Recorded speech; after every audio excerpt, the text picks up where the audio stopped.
Chevrolet's dominated Michigan Sunday, Hendrick engines in particular, with 6 of the top 8 finishers running them under the hood. But who knew 2 of those drivers were at odds and that Greg Biffle was the most embarrassed he's ever been inside a race car? It's as real as a reality show can get, says Bernsey. I like it. We call it radioactive. On a spectacular Father's Day here at Michigan International Speedway, we're getting ready for a fast afternoon of racing. Let's get ready to rock and roll today, pal. Hendrick and his team have won 5 times this season. Get after it, guys. This has been a very good racetrack for Roush Racing. I wouldn't totally count out the Roush cars for possibly a victory here today. Have a good day here today. Jack's backyard, Ford's backyard. Copy that. Kevin Harvick on the pole, Jeff Gordon alongside, and we are green. Kurt Busch and Jimmy Johnson stack up. They're bouncing off one another. The 48 and I got together off of 2. 41 basically tried spinning me out on the backstretch. If you want, you can just take him out now and just get it over with. Whoa, Brian Biffle's out of control. You see that guy, keep coming, it's fine. Going in the wall up high at 55. He's spinning down, coming down the hill right here. Back up. Caution's out. And now we'll spin it nose first as everybody scatters to avoid. No, what? No. We got a lot of damage. Guys, yeah, we're scoring pretty good. How bad you got, bud? Pretty bad, whole right side. All right, Brian. Yeah, it's at 4, I'm all right. Sorry, guys. The racetrack is incredibly slick right now for whatever reason. Watch the 17, watch 17. Whoa, trouble again. That's the rookie Kyle Larson. Stay straight, good job. Casey Kane also sideways. Lock it down, lock it down, lock it down. Ain't hit anything, I got hit in the back. Other than that, I think I'm all right. Did you get any contact there? From behind. How bad is it? We'll be fine here. This may take a while like this. I think guys are starting to figure out these things are hard to drive in traffic. Here comes Gordon flying around the outside to try to take the lead. And all clear. All right, good work. Take care of it now. I'll keep it posted behind you. Tight both ends right now. Really bad 3 and 4. Feel it out. Wind's still kicking hard. We're getting big gusts right now. That wind is pretty stout. Definitely. You see the flags here blowing from turns 1 and 2 and back down toward turns 3 and 4. The wind gust today at 19 miles per hour. Definitely feel that wind. Wow. The wind's strong again. Oh yeah, I felt it. When that wind kicks up out, I'm a little bit tighter, 3 and 4. Now I see why no one's passing. Man, there's a bunch of turbulence here. How about these drivers that have won at Michigan that are all lap down? 4 wins for Greg Biffle. He's a lap down. Pilot. Unbelievable. I've never been so embarrassed in my life. Come on, stay with it here, man. It's like driving a car is full of flat tires. All right, that's hard. Can I help either end out more than the other? All right, you're not going to fix it, so just do whatever. Kyle Larson right now has got no rear bumper cover, but he's driving away in the 4th spot. He's got to be loving the way that thing drives with that damn bumper cone. Yeah, I've been watching him all race. He's just slowly making his way back to the front. Can I get my bumper cut off so I can gain about 20 counts of downforce? Yeah, I wish. I'd do that the first pit stop if I could.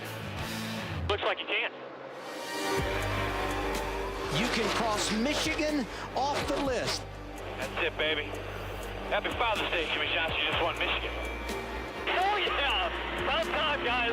Woo! Thank you, boys. Thank you, thank you. Chad, brilliant strategy, brother. Thanks, JJ. Great job, bud. Happy Father's Day to you. Really proud, pal. Really proud. Heck yeah, buddy. You too, man. That was awesome. Finally got one here.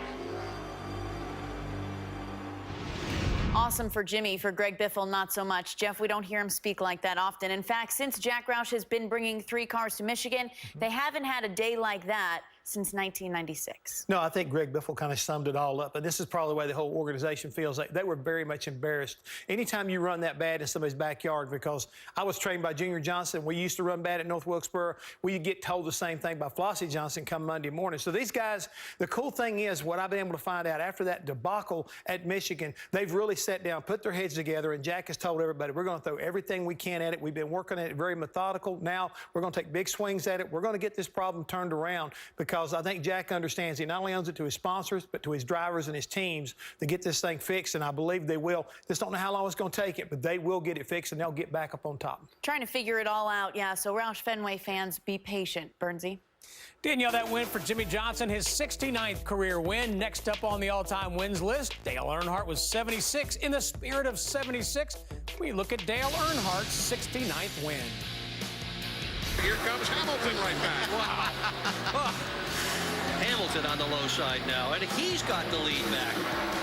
Look at Earnhardt right up under him right now. Now, that'll loosen you. Whoa! I guess. That'll loosen you up. Hamilton on the wall. Boy, he was lucky to save that car. Wow. My goodness. We are under caution. Bobby Hamilton has just spun in turn number 2. There's Dale Earnhardt. He leads. Now it is out. Now it is out, and it has been taken by the leader, Dale Earnhardt. Checkered flag in the air for Dale Earnhardt. At Michigan on what's going to be a very, very fast day of racing. All right, guys. Go over all your equipment. Make sure everything's ready to go. Have some fun today. Thank you, guys. Let's get a big thumbs up. Let's get ready to rock and roll today, pal. Oh, boys. 200 laps here. Got a lot going on. Let's get after it. We know we can do it. Yeah, sounds good. Get after it, guys. Here comes the field down to the line. Green flag goes in the air. Up front, it's Kevin Harvick. Green 224 by himself. Whoa, Brian Becker's out of control. Gathered up. Got one in the wall and 4. Everybody's still digging. Stay low. Coming back down. We're in it. We're in it. There you go, guys. Sorry. All right, Brian. Yeah, it's at 4. All right. Sorry, guys. One car slides up. All right, lock it down. Lock it down. Watch him checking the front. Check up, check up, check up. Stay to the top. Stay to the top. Stay to the top. This has got a wreck, boys. Front killed. Right side killed. Ain't hit anything. I got hit in the back. So you might want to look at the bumper, but other than that, I think I'm all right. Got the fence. Not too bad. Not too bad. We're going to have to come work on it. I think guys are starting to figure out these things are hard to drive in traffic. Kurt Busch goes way up the banking. Sideways loose. Horrible loose on exit. Not sure what's up. Jeff Gordon playing me in my shadow right now with the back bumper of the Kevin Harvick Chevrolet. He does it the hard way, driving around the outside of the pole sitter, Kevin Harvick. And all clear. All right, good work. Take care of it now. I'll keep it posted behind you. And behind us is absolutely crushing us. Talk about Jimmy. Losing the back, and the front just terrible. Extra 3-pole win. Definitely feel that wind. Wow. Now I see why no one's passed it. Man, there's a bunch of turbulence here. Big boy ahead, slow up top. He's struggling. He ain't the only one. I'm just terrible around cars, man. Now we've got a change for the race lead. Yeah, lap traffic playing a major role. The leader? For the leader, brother. 215, 245, cab starting to smell and fill with a faint smoke. I don't know, man. It's be real weird. I've never felt anything like this before. I have no idea what it is, dude. What went wrong with 24 and 48? 24 is just as fast as you on clean racetrack by itself.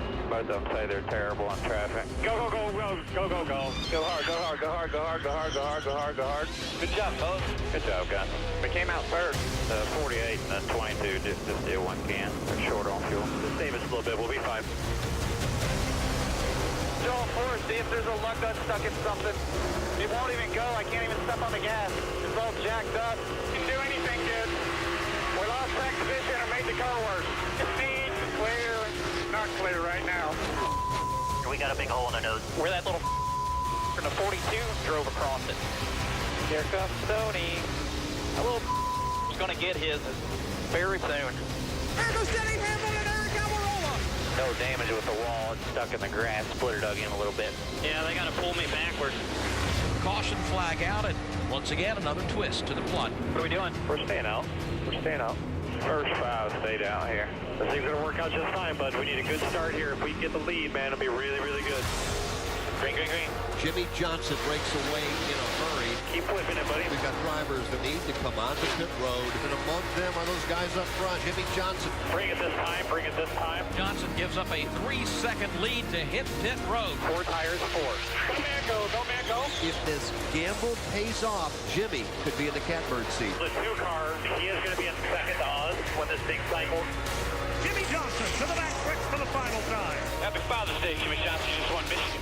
The Michigan curse ends for Jimmy Johnson as he will win. Oh, yeah. About time, guys. Woo! Chad, brilliant strategy, brother. Really proud, pal. Really proud. So unique to be able to hear the race from the driver's seat. All right, let's take a look at the updated chase grid now. The big change here, Paul Menard and Clinton Boyer in, Brian Vickers and Austin Dillon on the outside looking. It's the first time that Dillon has been out of the top 16 all year. So let's continue our discussion on the back half of the grid. Jeff, you drove for Richard Childress Racing for several years, including just last year. The team overall has struggled this season, but Paul Menard has been a bright spot. Well, he's got 2 top 5s, and I don't think anyone at RCR would consider that to be a real bright spot. But the one thing that Paul and his team have always been able to do is the 1.5-mile racetracks. That's their strengths. That's where they run well. Paul likes those racetracks. They seem to find a way to make a lot of speed on those racetracks, and that's their strength. Where they got to tighten things up on the short tracks. They don't seem to run as well as the tracks get smaller. But Paul and Slugger do a really good job, and the big tracks are really, really where they make their hay, and they did it this past weekend also. All right, so if that's not a bright spot, is Clint Boyer's 7th straight top 10 finish at Michigan a bright spot, Kyle? I think it is for MWR. I really do. And we go back to Dover. He had a strong run at Dover, had a look at winning a race. I think these guys at MWR really didn't show up for the first 2 or 3 races of the season, so he spotted every NASCAR Race Hub. I was going to say live on. The 8 team stayed out of trouble and got the big win at Talladega. That's next live on NASCAR Race Hub. I was going to say live on. Powerful. To take us for a lap. So we run 2 road course races all year, Sonoma and Watkins Glen. Sonoma being probably the most technical. Let's take a lap. Right here, you're coming onto the front stretch. Sometimes you'll grab 4th. A lot of times in the race, you'll leave it in 3rd. A little bit of brake and nice and easy around this long left-hander. Right here, you're going to downshift to 2nd. It's kind of a blind corner. You're looking all the way for the exit here. You're leaving it in 2nd gear all the way through this whole section. This one now is a real tight left-hander, downhill, compresses a lot. This corner here is really blind. Guys tend to hit the curb here a lot. Down the hill, you got to worry about a lot of wheel hop when you go to downshift. As you go into this turn 7, we call it, hit the curb hard there, over the curb on the exit. Good place to pass right here, going into, you could call it turn 7. A lot of guys have a different approaches on what to call it. Really hard to get out of this corner. 1st gear corner, hard to get the power down. Usually short shift to 2nd, short shift to 3rd. Nice and easy around the left-hander here in the S. You got to get around this one real tight so you can be nice and square to come over this rise and get to the gas real hard and hug it real tight around turn 9. As you come into turn 10, the biggest thing you don't want to do is overcharge this corner and get loose in. If you can keep the back end underneath you, you can get in the gas hard, and this is a great place to pass going down into turn 11. Big compression zone, hard on the brakes. Right here, you want to get it slowed down, get off the brake, and hug these tires because there's a lot of grip inside that curb. And here you come back on the front stretch again. That's a lap at Sonoma. Casey made it look simple. Now, hey, we say this jokingly, but there's a lot of truth to this. Black is good. This place is a monster. Make no mistake about it. And yes, we'll see stuff like that this weekend. It's just classic Sonoma. It's time to talk about the finer points of this amazing and challenging circuit with someone who won the very first road course race at Sonoma, Ricky Rudd. There's lots to talk about, all 3 of us, so let's get to it. Ricky, let's start roaring down into turn 1. Yeah, this is where things kind of get really busy here. Start-finish line. There's a big arc here. It's really one big arc into turn 1. Cars tend to get real greasy and want to wash out right there. Charging up the hill after a start, as you see, side-by-side racing, there's not a lot of room there. You want to hug the left side of the road, get to the top of the hill. You're going to grab 2nd gear, downshift, brake, accelerate up, After the race start, all things are, they sort of can go crazy. One thing springs to mind here, Kyle. It's incredibly busy. I mean, bordering on chaotic. So we roar off the mountain, roar off the hill, down to turn 4. Yeah, and Ricky talks about coming up the hill on the other side. We go down the hill into turn 4. These guys have sharp right-hand corner. They're basically a third gear corner into our first real passing zone right here into turn 7. And it's really tricky here. You've got to get through turn 4 to set yourself up to be able to get around somebody in turn 7. Yeah, this is what it looks like driving down in there. You're driving down into a hole. You're going to make this right-hand turn. You're still in third gear. Catch the inside curb, drift out against the outside. And now this is most of the passing happens right here going into turn 7. A lot of room there, but it can get real busy. Here's a shot from Jimmie Johnson's car. He's setting the guy up as he enters the right-hander at turn 7. He's setting him up to get a good acceleration run at him. And now he's diving to his inside. He's taking the preferred line away. Makes it look easy. Not always that easy, though. Not always that easy. We see Kyle Busch. You see that hood bounce, you see the car bounce, and he runs in the back of the 27 car. That's wheel hop. You can overdrive these corners trying to be too aggressive. How about here with Jeff Gordon? Yeah, we see Jeff go to the inside here, and he gets up on the curb. Look at the way the car gets up on the curb, gets into the 83, which knocks him into the 6. This is a corner where you have to be aggressive, but you have to be patient too, and that's a hard thing to do in turn 7. Don't worry, Kyle didn't forget to mention turns 5 and 6. They're on the infield. That's where the Indy cars and motorcycles go. So let's move ahead. One of the interesting aspects of this track, it's not all stop-start. There are some flowing elements to it, Ricky. We go through the S's and then the all-important turn 10. Yeah, this is through the S's. As you see, the green represents wide open throttle. You come out of third gear, you grab 4th, and right here is a brake zone. Some guys go to 4th, some guys go to 3rd. And this is what it really looks like from inside the car. This is the S's, probably about the middle of the S's. Again, right around here, you're grabbing 4th gear. You're trying to keep the car on the inside of the racetrack right here. Not as easier said than done. Hard brake, make the right-hander right here at turn 10. And sometimes it's not easy to keep on the racetrack right here, as we see. Yeah, turn 10 is a fast corner. You get off in the dirt over here. A lot of times, as we see with the 12 car here, he gets into the tires. Used to be a wall there, and when you'd hit that wall, it'd pump you straight back out in the middle of the racetrack. Yeah, it used to be really nasty right there. And perhaps the most talked about corner on this Sonoma racetrack is the final one. It's the hairpin, turn 11. Yeah, and we talk about turn 10 sets you up for turn 11. This is the second real passing zone right here. And you'll see, guys, you're braking, you're downshifting, you're looking in the mirror, you're looking ahead. A lot of things go on, and there's very little room to make it happen in. Yeah, and all that passing really sets up coming out of turn 10. You got to get a run into guys. We see right here, somebody's going by Biffle right here on the outside. But it all starts on how you get out of turn 10. You come down in here and you can see, here's some action. Tony getting in the back of Denny Hamlin here. Here's another good incident what can happen. Here you got Logano trying to get by Robbie Gordon.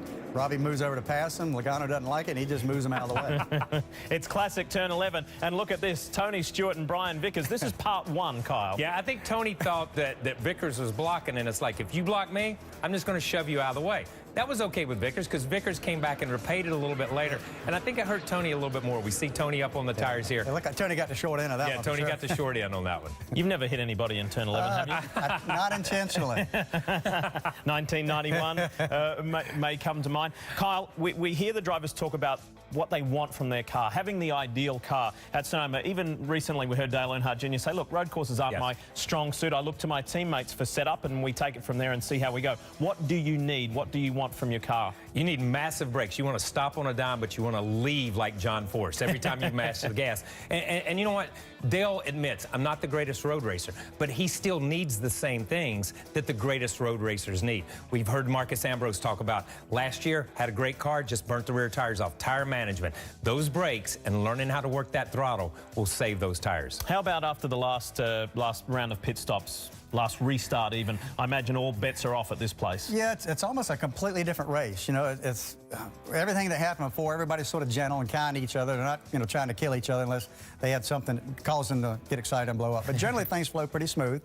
But right there at the end, especially when you get inside the last fuel window, all bets are off and the race is really on big time. Nobody's as kind to you then. All of a sudden you drive down in the corner and you try to block somebody, as we saw here in the video a while ago, is that you don't wait. You don't have time to wait. So you got to move people, and that's when it gets interesting. Gentle and kind. 2 words you'll hear here on NASCAR America, but you won't hear at Sonoma, I promise. So just coming back to your point where you quoted Marcus Ambrose saying, you know, I basically burnt the tyres off the thing. How do you manage that at a track like this that asks so much of the car? It starts in the Friday practice. It starts in Friday practice, understanding the chassis, understanding the shocks, understanding what grip is in the racetrack and what grip aero-wise, mechanical, and what your tires have to keep them on. And just to add a little more to that, you know, it's really about tire management, because these cars have so much horsepower now, you can at any time step on the gas and light the tires up, burn them off the car, and I think that's what Marcus was referring to. Yeah, you can run fast for a few laps, but then your tires go away, and then you're not very good after that. So whatever forward bites you've got the whole race, you're working the throttle like you're on ice or snow. Yes, you're very gentle with that throttle, and you hope the crew can dial it in. But like Kyle said, it's more about practice. And then now the driver's, he's got the tools to work with. Maybe he doesn't have the forward bite he wants, but he can't sit there and just give it the throttle and burn the tires off.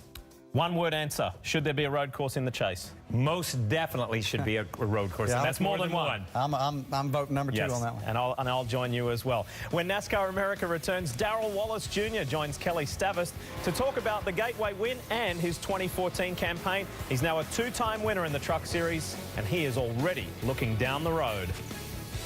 Night, next Saturday at 7 p.m., only on Fox Sports 1. Here's a look at the front row for the 16th race of the year in NASCAR Sprint Cup Series. 3rd career road course pole for Jamie McMurray. And A.J. Allmendinger on the front row for the first time this season. Let's hear from the fastest man in Northern California, to Ralph Sheheen. He's already talking about it over here. Congratulations, Jamie. 2nd year in a row now, you're going to pace the field to the green here. How impressed were you by the way the tires performed in that session? Yeah, our car, I feel like all weekend long has not been good on the first lap. Even in qualifying, it seemed like I could run quicker on my second. But like I was telling you, every week in this qualifying format, you're blown away that someone goes faster on older tires than they can on new tires. And the drive off of 11 and 7 is so hard here. And I didn't feel like I had that, but I felt like we got the balance of the car better. So great lap. I'm so excited. All the guys from Cessna are standing over here. When I pulled in, I saw them all screaming. I'm like, that's what it's all about. They're really good. Okay, so based on that information, how will you set your strategy for tomorrow? Well, I thought our car in race trim is really good. The 15, I don't know what happened to him in qualifying. I thought he maybe had the best car in race trim, but our car was really good on the long run. Track position is important. I think for the race, I think you're going to see more pit stops than normal because the tires give up so much. But we're not going to change a whole lot. I feel really good about it. Marty, you got the guy who's going to start alongside of him. Yeah, we're about 4 feet away, and A.J. Allmendinger had to hear all of that and also had to sit in the car and watch all that go down. How frustrating was that whole end of the session? You know what? We were in position to have it, so it could be a lot worse. You know, just proud of everybody on this 47 race team. I think we got a pretty good Kingsford Chevy. I was more happy in race trim than I was in qualifying trim, so to see the speed that we have, you know, excited about that. It sucks when you're that close, but you know what? Jamie put in a heck of a lap. You know, congrats to him on the pole. But I think we got a good car for tomorrow, so we got a clean view of the racetrack when we go green, and we got some fun tomorrow. You and Brian were debating, though. You were cooling down, but there's a risk versus reward there, right? Yeah, you know, by the time you go back out there and the tires, you know, when the session's longer, you can let the tires cool down, let the motor cool down a little bit more, have another shot at it, but it wasn't worth it. I thought I put in a pretty good lap. It wasn't like I made a couple of small errors, but nothing major, so I thought I got a good lap in, and you know, I said if somebody's going to get me, they're going to get me, and it was close, but got a shot. I'm just so proud of everybody on this race team back at the shop. We got a good shot to win this thing. And Adam, as he told me, you know, it's pretty good when you're disappointed to qualify second. That's exactly right, Marty. And for a team that came into this weekend with such high expectations, I think A.J. Allmendinger managing them quite well. They know they've got a chance, but they are setting themselves up for the best possible situation. So there's no question it's beautiful country out there, but also no question that it is a very difficult lap, a very eventful lap. So let's go for a ride now as we take one around this Sonoma racetrack. And Kenny, here we are with Tony Stewart. Tony Stewart. Now I'm going to lay out, listen how he lets off the gas and coasts. Coasting, downshiftting, second gear. Jeff can't see anything. Here we go now. This is a very difficult part. Yeah, it's right here. It's a very technical racetrack, and one of the things you said, downshift. Don't miss the shift when you downshift or going back up through the gears. We go down that hill back to where Rutledge was standing. This is turn 4. You come flying in this corner. You don't want to lock the wheels up. You are going to hop over the curve if you carry any kind of speed, and there's that wall. Look out for that wall. Now we go down to turn 7. This is the wreckiest corner in all of auto racing. They will pile them up in turn 7 today. But now, for the fastest part of any road course, down through the S's. Let's listen. Off the gas, on the curb. Now, here we go. We're going to be flying through this corner. Now, Jeff, I think this is a very fast, very dangerous corner coming up. Yeah, turn 10 right there. When you carry so much speed down through there, you got to make sure you keep the car under you. The back end, it can jump out real easy going into turn 11. And, JR, this is probably the best place to pass. We see a lot of action in this part of the racetrack. Yeah, this is a 180. Listen. Almost parking the corner, but now a drag race to the finish line. They'll be spinning the tires up off this corner. So as Tony Stewart finishes up 1 lap, that's just one of 110 laps at this racetrack that we're going to see today. Kenny, what do you think is the place on this racetrack where a driver can get in the most trouble? Well, that's easy. We seen Kyle Busch on Friday get off in this corner, and here we go. Let's take a look. This is a Speedy Gonzalez corner. There's no runoff, Jeff. Look, it's asphalt and straight to dirt. Yeah, and the good thing about, listen to him, he gets back in the gas when he knows the car's getting ready to get loose on him and spin around. He kept it out of the tire barrier by doing that. A lot of guys can't. We'll see guys back in the safer barrier sometime during the course of the day. It's a very tricky corner when you get through the S's real fast. And the good thing for Kyle Busch, no damage to that racetrack. And remember, just a few short years ago, Kyle swept both of the road course races in one season. Well, we're just getting cranked up here on race day. Road course racing seems to be getting better every year, so is it time to see one in the chase? But we're starting to see that change a little bit. 3 of the last 5, including your win a few years ago, you made 3 stops. Are we seeing this change? Yeah, I think you're going to continue to see that happen. We know these cars have a lot more downforce. Guys are going a lot faster and using more throttles. The tempo of the race is still kind of yet to be determined. And in the perfect world, you'd love to pit under green here. Ideal situation is you want to be the first one to pit under green, have the caution come out, and then you get all the track position because everybody else is going to come down pit road, pit, and get their tires and fuel and have to start behind you. It's a gamble. We all understand that. Actually, last week in Michigan, we played the exact same situation. We pitted early in that window, so if the caution had pulled out, we still would have been the leader. Woo! Thank you, boys. Thank you, thank you. Chad, brilliant strategy, brother. All right, I know you study the history of the sport. Do you know what crew chief has the most wins here at Sonoma? Really? Seriously? What's crew chief? Seriously? Really? I'm gonna, I'm thinking back. Seriously? I'm guessing really? It must be Larry, I guess. Good answer. Now, just for the record, Larry, we did know the answer Absolutely, to that trivia question. we did. Because Larry told us earlier before. Now, whether it be a 2-stop strategy or a 3-stop strategy, Jeff, we always hear crew chiefs talk about running this race backwards. What do they mean? Well, it's easy to show you. How about write down 110 laps? Okay. That's the length of the race, 110 laps total. Total. And then we're going to put down the amount of fuel we can go as far as 37 laps or 42. That's the difference right there between somebody not getting good fuel mileage and somebody's getting exceptionally good fuel mileage. All right, write down 37. Okay.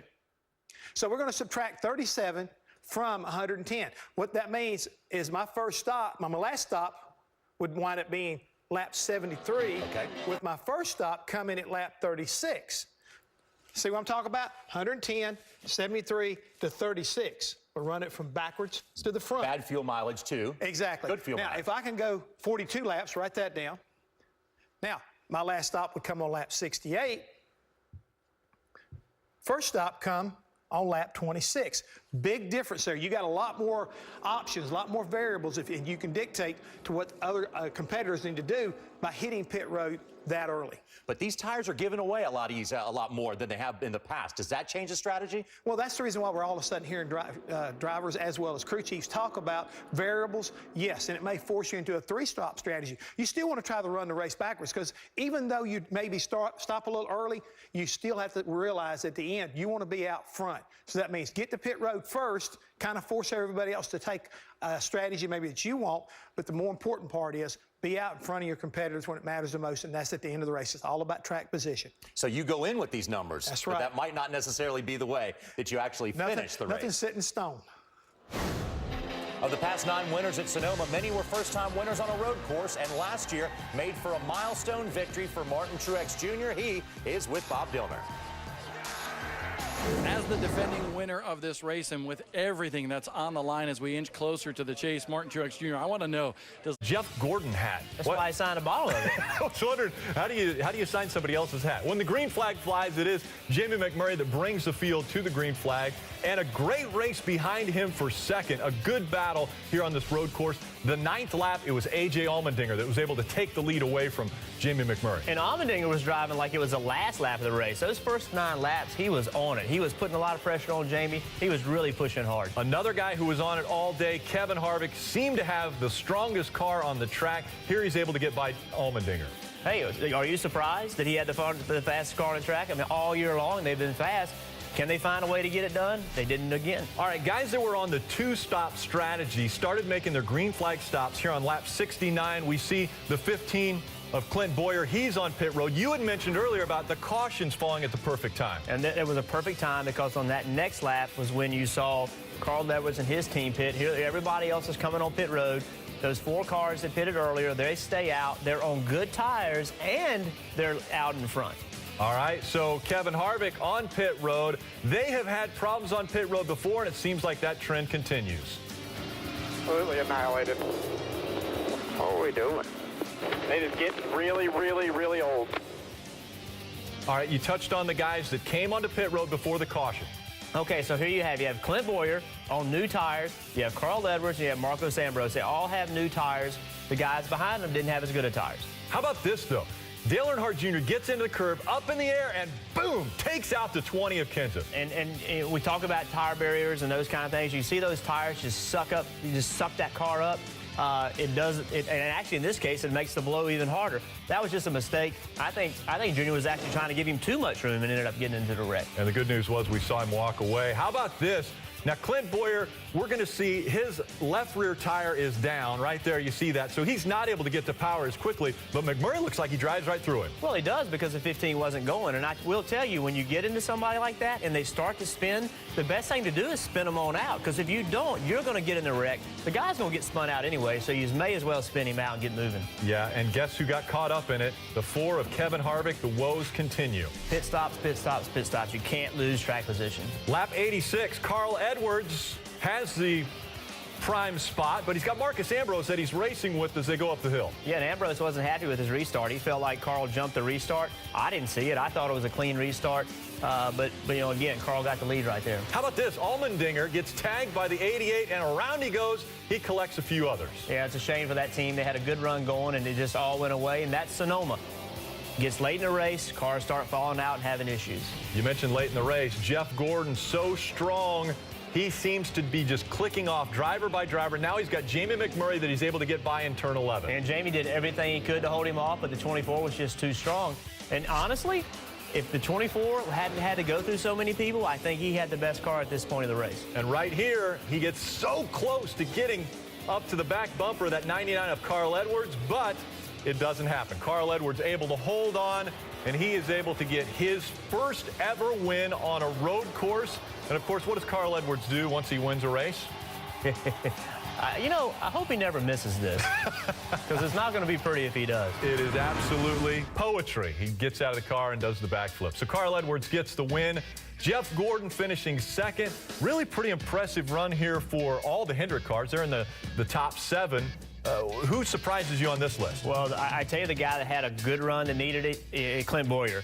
He's racing for points. Sure, top That's 10. the only way right now he's going to get in. Same way with Greg Biffle. Clint had a problem, but he fought his way back and finished the 10th. It keeps him alive to try to get in the chase by points. The second 10, we look at it, and you had mentioned staying in the points. Ryan Newman finishes in 11th. A great finish for that team, still fighting to stay in the chase in points. And he's the guy leading, the way I see it, except for Matt Kenseth. He's the guy leading those guys that are racing for points. And let's give a call out also to Casey Mears and his team. They had a good run out there, finished 13th.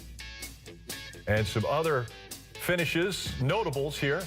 Brad Keselowski back in 22nd. Really tough day for A.J. Allmendinger after getting caught up with Dale Earnhardt Jr. ends up in 37th. And Kyle Busch, he never ran all day. I can't ever remember watching a race where Kyle Busch ran that poorly. Yeah, pretty incredible. Well, it was Carl's 19th start on a road course, and the Missouri native was all smiles in victory lane when Kelly Stavas caught up with him. Man, oh man, oh man. This is awesome. TireRack.com. Solid day, but not without incident.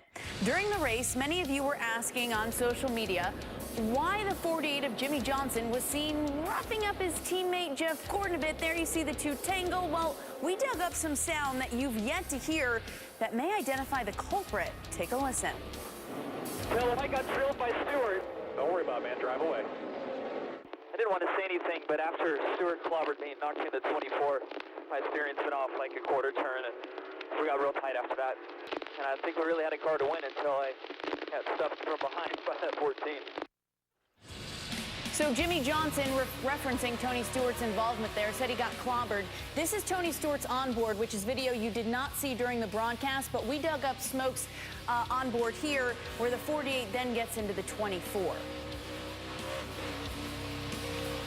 So, Matty Clark, is this much to do about nothing? We're setting up what happened. I'm not sure that anybody's to blame or to be at fault, but after the contact with the 48, Jimmie Johnson saying that his car lost some steering and it was never really the same. They were tight after that incident. Okay, first of all, let's talk about it's a road course. Sonoma is tight, very few passing zones, so we expect contact like a short track when we go to Sonoma.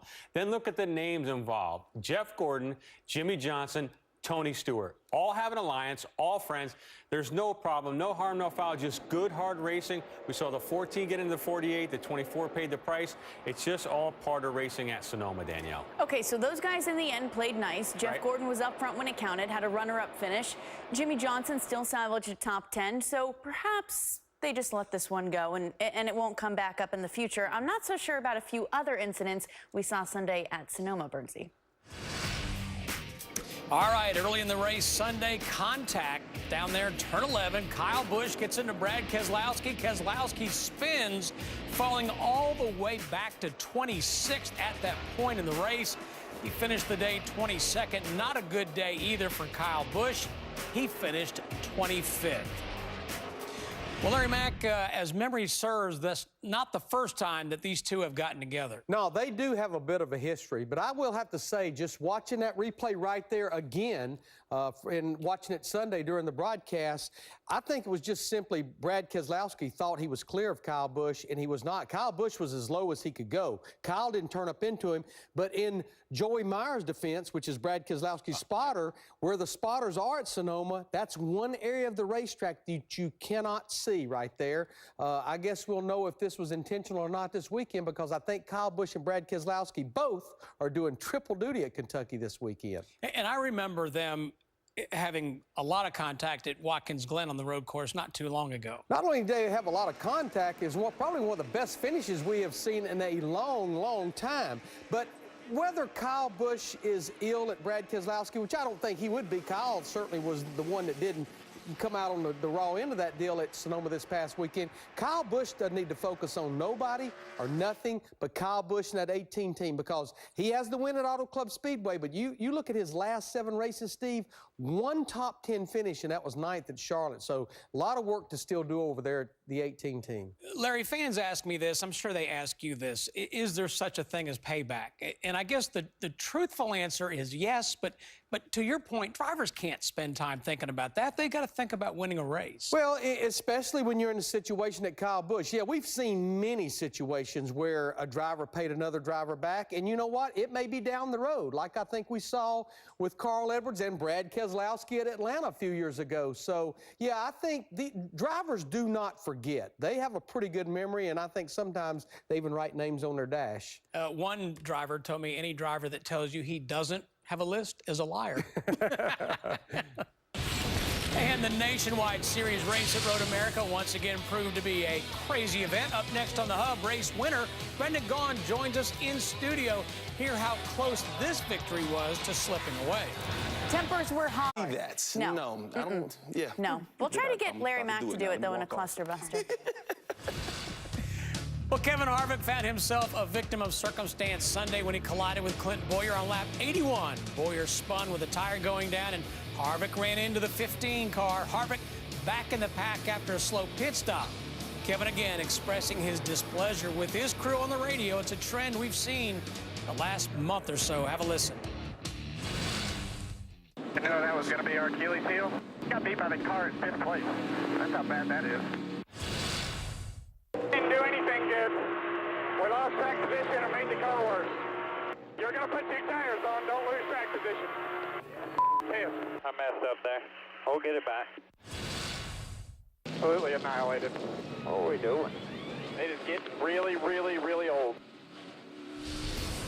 And we revisit a graphic we had yesterday that illustrates Kevin Harvick's frustration. The Ford team has had an issue of some sort in 10 of 16 events.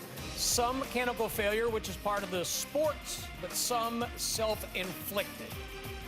So we have a crew chief, a driver, and a former pit crew coach here to talk about this situation. And Brendan, A.J. Allmendinger was here yesterday, and you could still see the pain and the frustration of how disappointed he was not to have won that race after leading the most laps.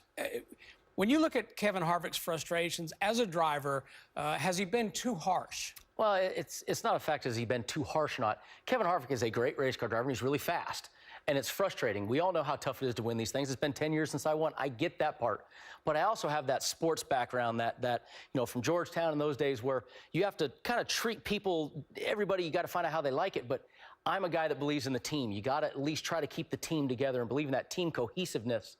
Sometimes that starts on the driver level, just saying, hey, I screw up at times too. You don't get to yell at me. But we got to work this out somewhere. He's had a lot of issues. Which, in fairness, Kevin has said. Now, Matt, you worked at RCR. Yeah.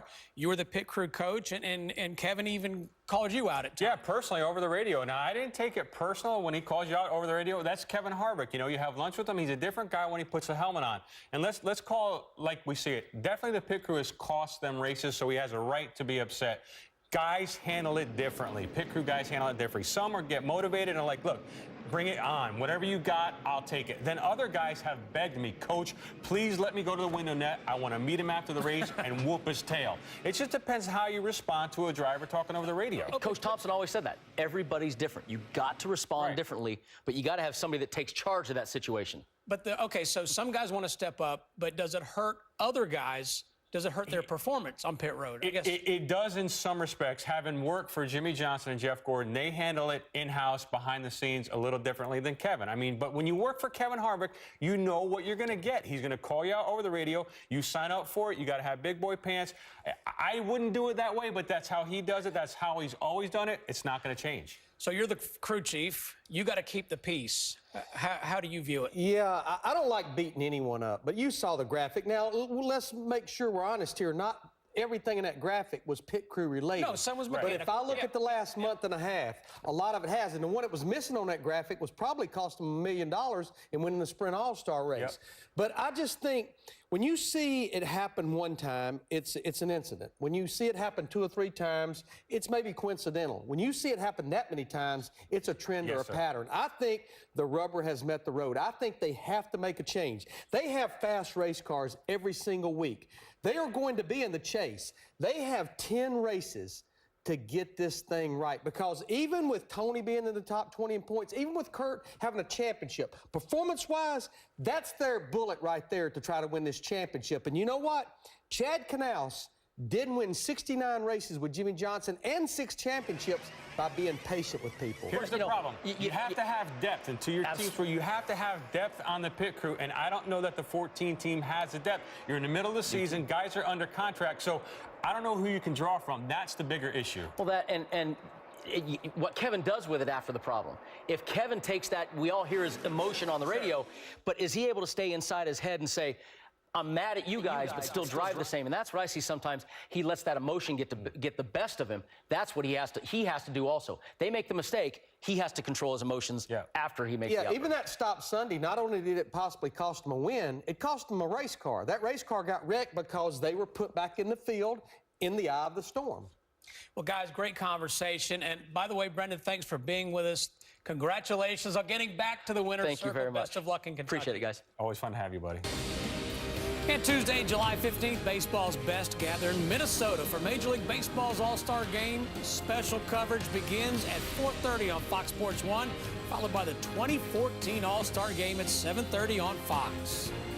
Steve Jeff Gordon came up just short Sunday in Sonoma, but the finish was big for him as he closes in on a NASCAR record. Still ahead on the hub, we look at the big milestone coming up for driver 24.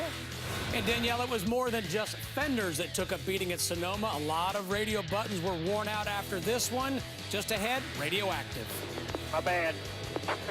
I took that curb and ran into him. BCS move of the race goes to Dale Earnhardt Jr. Dale and crew chief Steve Letarte worked a 5-stop strategy on Sunday. Jr. was 10th on the final restart and worked his way past Jimmy Johnson, then Marcus Ambrose, and eventually Jamie McMurray all the way up into third spot. It is Jr.'s first ever top 10 at Sonoma. Still thinking of Larry Mack twerking. At Sonoma, teams were managing strategy, tires, and, yes, tempers. In fact, rookie Alex Bowman bit his tongue a bit to hold back. Yeah, he didn't want to be on Radioactive, but you can't hide from us, son. No. You say it on the radio, we will find it on the scanner channels. It was a juicy little nugget. You didn't get hit right there, did you? They ran into each other behind him. Oh, but imagine Alex Kennedy being a part of... Wait. That might end up on Radioactive. I'm not going to say anything. Okay, at 4. Yes, you are. Yes, it will, Yes, Alex you Bowman. are. Temper. Some guys didn't have as much restraint. Who let the verbiage fly, Bernsey? Well, it's all in this week's Radioactive.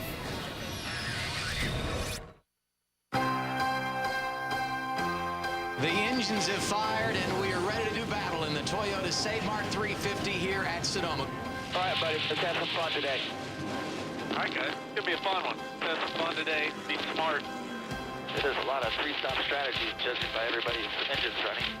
We're going to be prepared for all strategies. How's that? This place changes a lot over 110 laps. A lot of strategies play out, but if we do the right thing, we'll have a shot to win this thing. Have a good day, guys. Have fun. Enjoy it. 10-4. Be there at the end, man. Straight and smooth all day. We are green in Northern California. Things get really jammed up on the green flag. It's going to be a busy race for these guys. You can just be so much more aggressive with their cars than I can be. Just wheeling the out of it. All right, I've now lost a half a track to the 2. I'm over it. Right side 18 on your quarter. Oh, and Keselowski goes around. Probably gets run out through it 4 more times as bad as we are. Really getting loose. Yeah, everybody's complaining about it. Dude, we're just getting murdered out here. The tires are gone. Gotta do something, Brian, to help the rear tires. I mean, I'm trying to save all I can. Yeah, Jeff, for everybody else is going to be talking about too. The only car that's really better than us right now would probably be the 4. Other than that, we got everybody beat.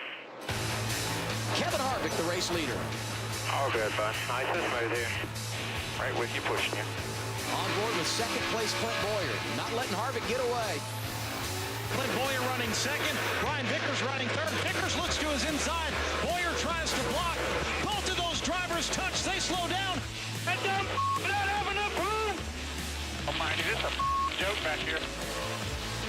Matt Kenseth, hard hit as he came down. Wow. That knocked the motor out of the 20 car. Yeah, he's trying to drive it, but it just like he fell off the block. My bad. I took that curb and ran into him. I don't know what the I was doing there. So they're getting a little aggressive out there now. The one just flat took out the 15 through 11 there, collected the 4 car. Sam, I'm sorry, Hilly wouldn't go. It doesn't matter, but I ain't too sure I didn't have a flat. I don't give a He never let out of the gas. Oh, I'm gonna catch that long car. Trouble coming off turn 11. It's A.J. Allmendinger. He gets hammered by Brian Vickers. Both of them will continue, but big hit. I tried to roll the outside, of course. Junior didn't give a He just drives me straight in the wall. I like to be rude. I think we just jumped wheels. This thing's barely steer. Damn, Junior. It's broke, guys. I'm going to the garage. 47 screwed us. Also check the right rear damage for, I don't know what happened there, 17. contact between Brian Vickers and Ricky Stenhouse Jr. Somehow or another, Stenhouse keeps the 17 off of the wall. Yellows beget yellows here at the end of a road course race. They'll take the green flag with 16 laps to go. You got this thing, man. You can win this race. Get up there and get him. All right, bud. You know what we got to do here. I got it. We're good on the gas, but it don't hurt to save us some. Okay, I've been saving a lot. Gotcha. Done good. Come to the green. Take a few deep breaths. Carl Edwards getting after it on the restart. Nice and smooth. You're doing an excellent job. Nobody better out there. Stay focused. Carl Edwards, a winner at Sonoma. Woo! Yeah! Awesome! Awesome, Carl. Awesome. Good work, man. Good work. I cannot believe that 99 won this race. I just can't believe it. Congratulations to him. Awesome. Thank you, guys. Let's get some pictures. Let's get a flip. Okay, so what I learned from that is sorry doesn't fix my race car, and Carl Edwards was the only one happy leaving Sonoma. That radio communication by Clint Boyer brought me back to my old RCR days. Remember this, Clint Boyer, spotter Mike Dillon, the radio chatter Austin was Dillon's dad. Unbelievable. Yeah, and I'm not sure if Greg Biffle was happy, sad, frustrated, That was a confused, tough or just read. downright mad. And who was Brian Vickers mad at? I think everybody. The 47, so he takes out the Just 17? pick one. Right. Epic. Good stuff. Saturday, it's a full day of MLB action, beginning with the Twins taking on the Rangers right here on Fox Sports. Version of road course racing that promises to give you some action here. This is going to be an interesting race. Drivers, start your engines!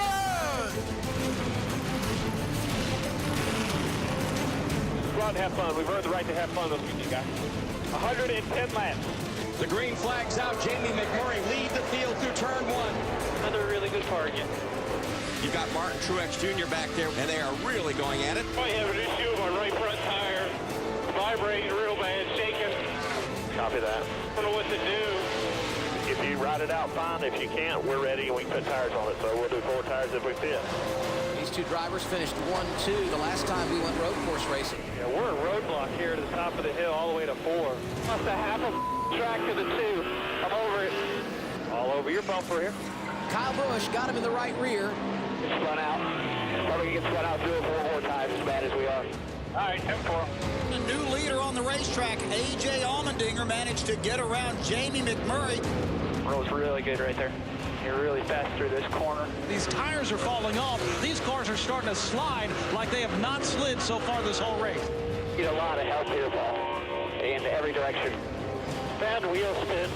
We're just getting murdered out here. The tires are gone. Still with you.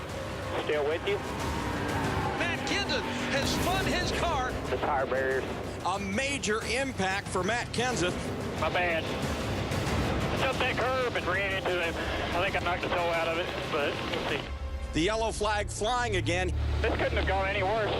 Where the cautions are falling. Yeah, ain't that the truth? Hard. Jimmy Johnson was the quickest off the pit lane. All right, man, this is working out fun for us. This is going to be good. You're going to be bunched right back up with these leaders. You're going to have way better tires than they are. Kevin Harvick lost a couple of positions. Completely annihilated. What are we doing? They just get really, really, really old. Now Boyer gets turned around by Jamie McMurray. I'm sorry, hell, he wouldn't go. He collects Kevin Harvick in the process. I ain't too sure I didn't have a flat. I don't give a He never let out of the gas at all. Two of the best cars here today. Kevin Harvick had led 23 laps. Somebody get the bare bond. Take that. Have to beat the left front out a little bit. You'll have to do more than beat it out. So they're getting a little aggressive out there now. A.J. Allmendinger, he gets hammered. Watch 47. Watch 47. Oh, turn right into it. No green. No green. That thing's barely steer. Junior. What happened to that 47? You jumped all right in the left rear tire? Yeah, he was out there, and as you came over, he just didn't give. A.J. Allmendinger, that was a car that was good enough to maybe win this thing. I mean, Junior, I tried to roll the outside, of course. Junior's just an absolute cup. Didn't give a just drives me straight in the wall. Clint Boyer, Kevin Harvick, and A.J. Allmendinger have all gone by the wayside. Oh, Marty, this is a joke back here. Still outside, still on your left. That a 55 just drove right into us. Yellow. Easy now, easy.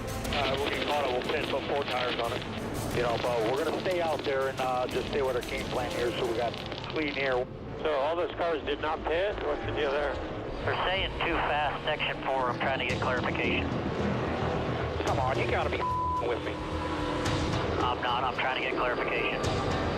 Green flag back in the air. Carl Edwards trying to get the jump on Marcus Ambrose. The battle is going to be for third. Keep the pressure on him. Give that third spot to Gordon as they lean fenders on each other. We're the best car through turn 10. Second is now Jeff Gordon. 1 lap to go. He's making mistakes. Stay on him. 24 is pretty decent. Jeff Gordon is closing, but does he have time?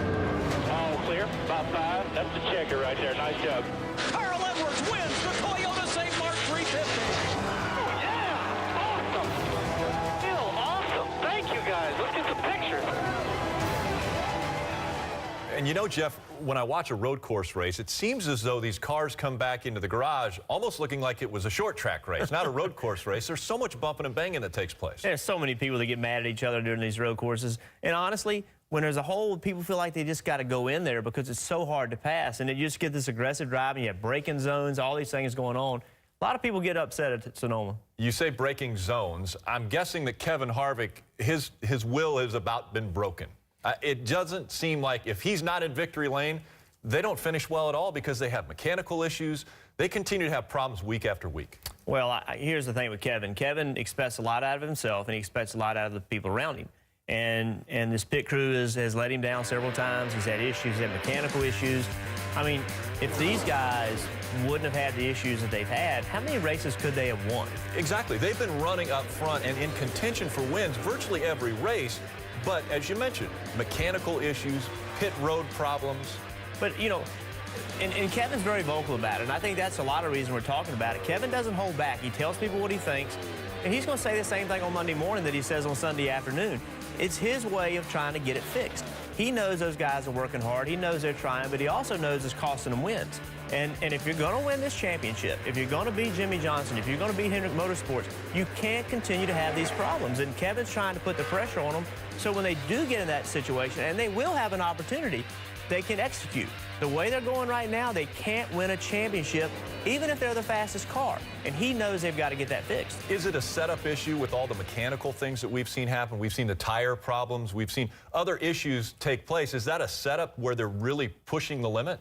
I'll tell you what the issue is. They went from 3 teams to 4 teams. Okay. And you spread out everybody. You spread out mechanics. You spread out pit crews. You spread all those people out. I'm not saying they didn't hire people, but what happens is when you hire new people, you're not always hiring the best person. You're hiring who you believe is the best person, but ultimately he may not be. So the whole company in growing got spread out a little bit. And we've seen mechanical issues not only with that team, but with other teams. We've seen pit crew problems with other teams. So in growing, this is part of the growing pains. Let's stay within that organization, and let's talk Tony Stewart. So here's a guy who is on the hiring side of the teams that we're discussing. But as a driver, it seems like he continues to make mistakes. This, again, at Sonoma, he's too fast on pit road. Well, listen, you cannot make me believe that Tony Stewart is still not feeling the effects of his injury. He had a major injury, and that not only affects you physically, it affects you emotionally. So he's getting back into the game. Don't forget, he was out last year a great deal of the year. So he's getting back into the rhythm of things. And the only car at Stewart-Haas Racing that's really fast is Kevin Harvick in that 4 car. The rest of them don't have the speed. So they're all trying to get everything they can everywhere. And Tony's overstepped his bounds a few times on pit road because he knows if he can get a little bit, it means a lot. And maybe he doesn't trust his pit crew enough. Maybe he doesn't trust the speed of his car enough. So if he can gain a spot or 2 on pit road, that's spots he doesn't have to gain on the racetrack. And you tend to push too hard when things aren't going well. Okay, let's switch gears. Let's go to a different team, Michael Waltrip Racing and Clint Bowyer. Now, here's another team who's fighting to get in on points, but not having the finishes that we would expect them to have right at this time of the season. And that's why they're fighting in to get in points. They haven't shown the ability to win races. They're on the cusp of getting themselves far enough back where they can't make the points up. This weekend, I thought was a win for them. They finished 10th. They had a car that maybe could have won the race, but they got in a wreck. And they still found a way to finish 10th, and that kept them in contention to have a shot to make the chase. Right now, I don't see them winning a race to get in the chase. I see them having to race their way in with points. Clint is an extremely consistent race car driver. That's his strength. He's very consistent. They can get on a roll and get themselves in by points, and I predict they will. I think they will. But they got to do like they did this weekend, take a bad day and turn it into a 10th place finish. It's definitely going to be a fight for those final 6 spots right now that are filled with drivers that haven't won in the chase. As the dust settled in Sonoma, Carl Edwards walked away with his 2nd win of the season. Coming up, we break down the different pit stop strategies. Under cloudless California skies, flashing past the start-finish line and taking the spoils of victory, Carl Edwards wins the Toyota Save Mart 350. Oh, yeah! Awesome! Hey, I'm Michael Ehrenfeld, front tire changer on the 99 Aflac Ford Fusion.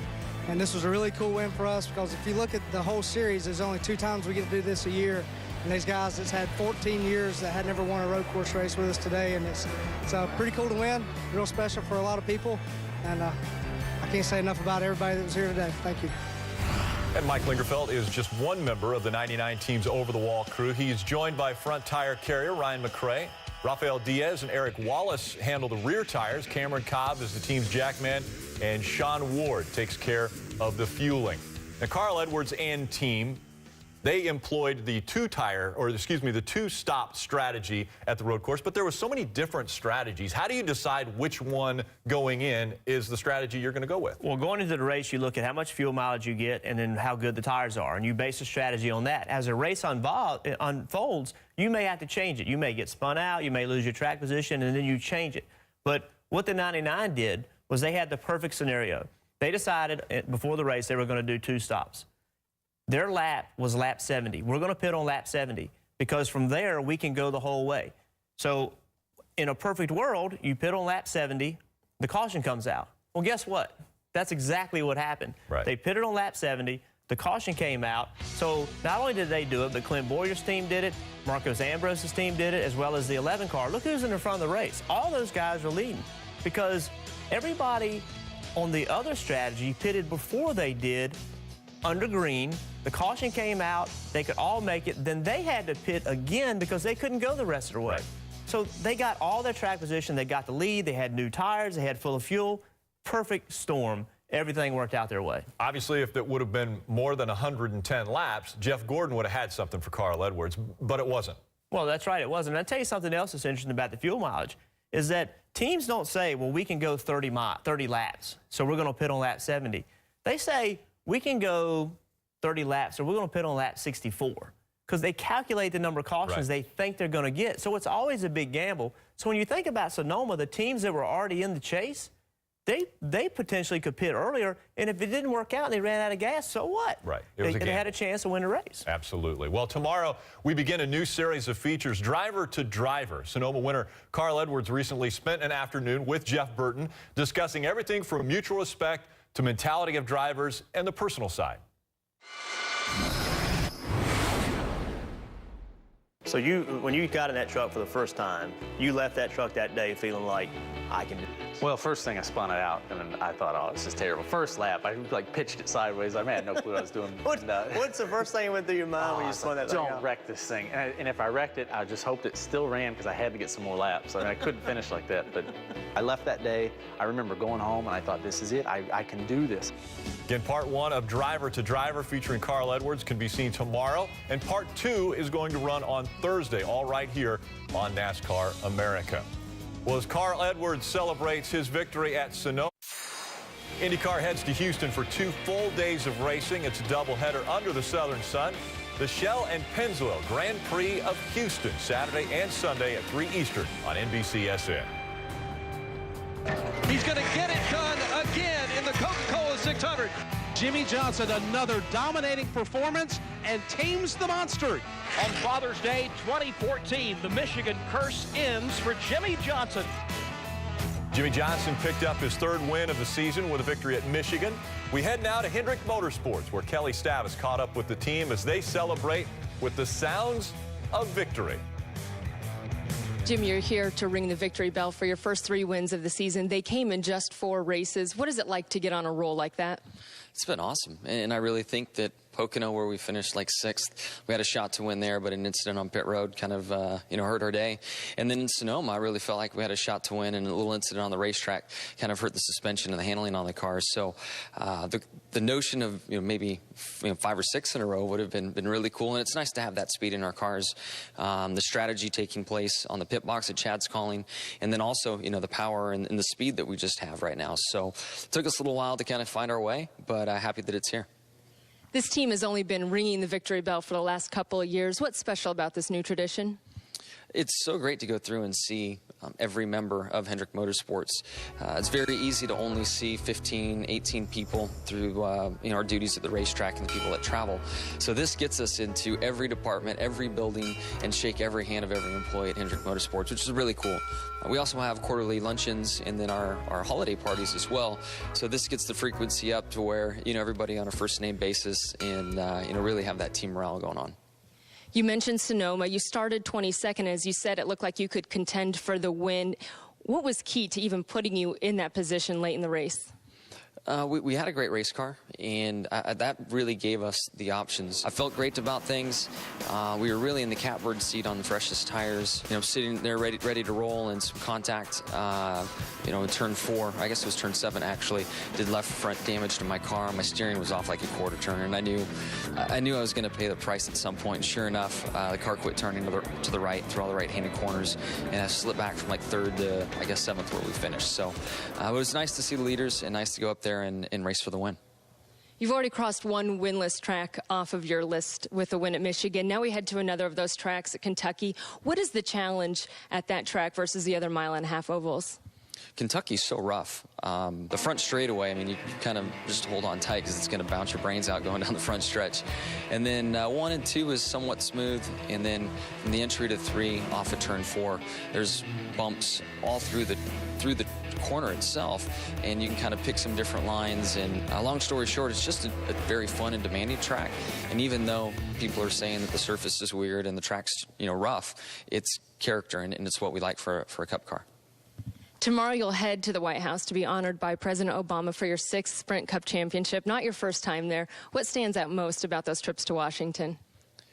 It's just a huge honor, and in a funny way, I can't help but think of watching Forrest Gump and his moment, with the president. So it's kind of that in that department of my mind where it's just, huge honor, very cool for him to take a few minutes out of his busy day to honor what this race team has accomplished.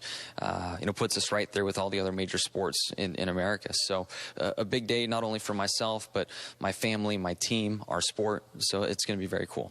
All right, even without the win this week, plenty to celebrate for the 48 team. And we got a Forrest Gump reference in that interview. That was pretty impressive. But this team as a whole, Hendrick Motorsports, all 4 drivers in the top 10 at Sonoma, they are really clicking on all cylinders right now. Again, we say it all the time, but Hendrick Motorsports is the pinnacle right now. They're getting it done. They've got many of the best drivers, many of the best crew chiefs. They've got great funding. They got it all going on right now. Okay, so one thing that we did see also in the clip there was that his teammate, Jeff Gordon, is the one who hit him. Don't you play fair when you're out on the racetrack with your teammates? Well, there's competition, right?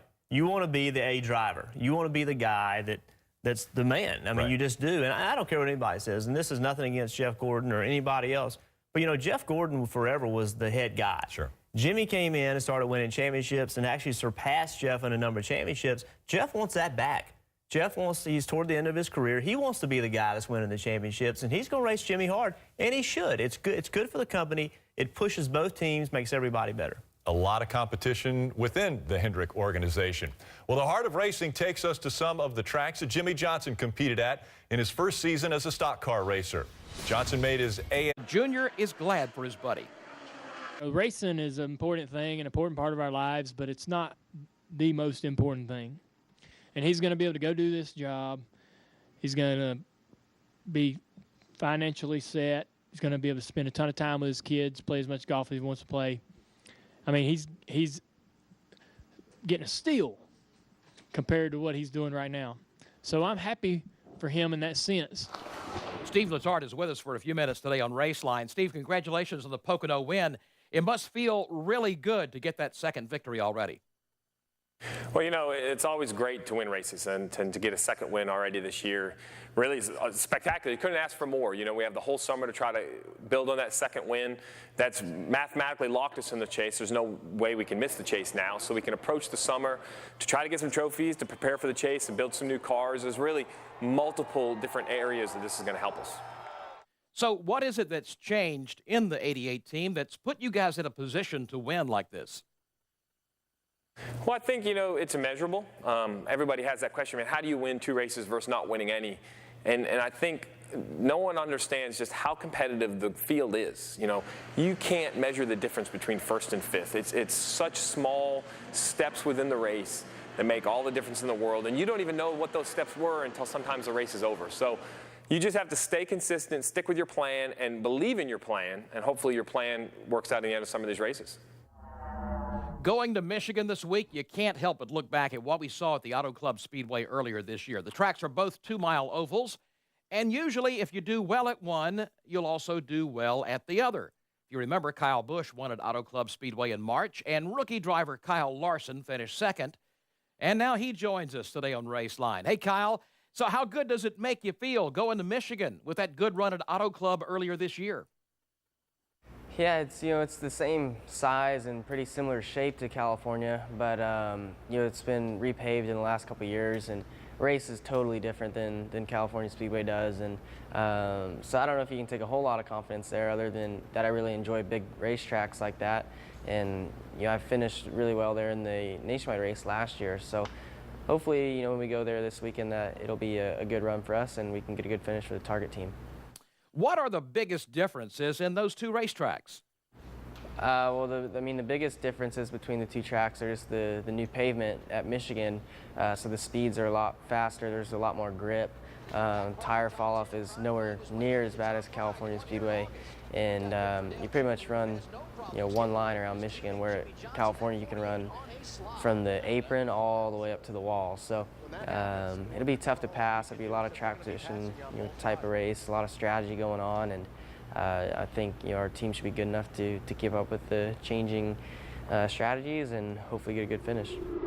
Later today on Race Line, we'll talk with Kyle about trying to get that first win and his new house. Here's the NASCAR Championship points from Ford. Racing with Paul's crew chief, Slugger Labbe. Hey, thanks, Danielle. And yeah, Paul Menard's having one of the best seasons he's ever had in his NASCAR Sprint Cup Series career. And coming off that top 5 finish at Sonoma, his crew chief Slugger Labbe thinks they can continue this momentum into the summer stretch. It's tough, the Sprint Cup Series is amazing. The talent level competition is through the roof. It's second to none, and it's tough to get a top 10 finish, let alone a top 5. So we want to make every chance for Paul to win a race, and if he doesn't, then we have to just get maximum points that day. So we're still going to be aggressive on our pit calling, aggressive on our setups, because it's possible that you could finish in top 12 in points and not make the chase. So we have to go for that win no matter what. And for the next 6 or 7 weeks, we're going to be aggressive, and then when we get closer to Richmond, we might change our tune a little bit when we find out where exactly we are in points and who we're racing for them spots. So it's definitely something you review every week, but for the next 5 or 6 weeks, it'll be throw everything we got at it and try to do what we can to win races. I don't go to Sonoma thinking, man, we're just going to try to finish in the top 15. That's not the way we prepare. We wake up every day coming to work knowing that we can win races and work on winning race cars. So I'm excited for Daytona coming up. The night race at Daytona is really exciting. We run well at Daytona, looking forward to that, and also looking forward to Atlanta, Bristol, places like that. But Kentucky this weekend, it's a bumpy track. We ran really well at Vegas earlier this year where we finished 3rd, and that's a bumpy track much like Kentucky. So we feel good about going to Kentucky this weekend, and that's the next race, and that's the one we have to win. You can see the intensity in Slugger Labbe's eyes. You hear it in his voice, and it's really refreshing to hear and see out of the 27 car. He says he's going to be really aggressive, throw everything at it for the next month and a half. They want that W, Ray. Everybody wants a win because it more or less locks you in, but I disagree with Slugger slightly because I believe they've got a points race between now and Richmond. This team has been better this year than they've ever been, and if they can continue to knock out top 5s, they're going to make that chase, because I don't think we're going to have 16 winners. Earlier in the year, I sort of thought that might happen, but now with our repeat winners, that's not going to happen. So get the points, Don't be too aggressive. You're saying stay steady, Eddie, instead of going for broke. Right now, Paul Menard 12th in points. Bernstein, let's see where that stacks him on our chase grid. Well, Danielle, I'm not keeping count, but Slugger Labby did say bumpy. Yeah.